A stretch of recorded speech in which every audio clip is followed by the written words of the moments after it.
How to create YouTube thumbnails with AI.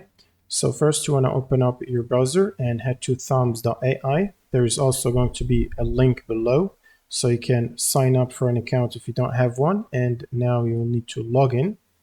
Now once you've logged into your account, you want to go to create thumbs tab from the left panel, and you can either use text to thumbnail or image to thumbnail if you want to include images. There's also templates available here if you want to copy very popular videos styles, but I'm going to stick with the normal ones. So I'm going to use image to thumbnail to create a thumbnail for this current video that I'm making. And the first thing I want in the thumbnail is the YouTube logo, since this is about using AI to create YouTube thumbnails. So I'm going to upload a YouTube logo.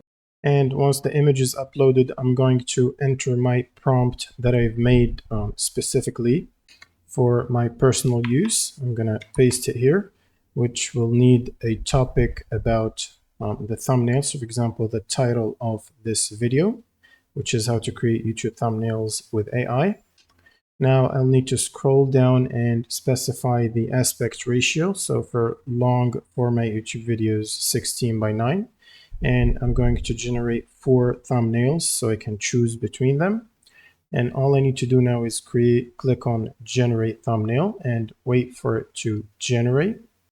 And if you want a similar prompt, you can simply ask ChatGPT or Gemini to make you a prompt for Thumbs AI, and it will give you a prompt where you need to specify a topic about the thumbnail, and just copy the entire thing and replace the topic here and give it to the AI, and it will start generating.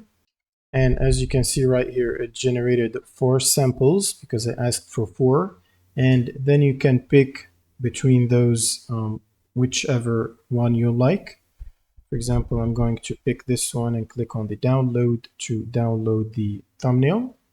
It will also give you a score below to indicate whether it's good or not. Usually above 70 is considered good, and anything less is considered as needs improvements. But I think I'm going to use this one without modifying it.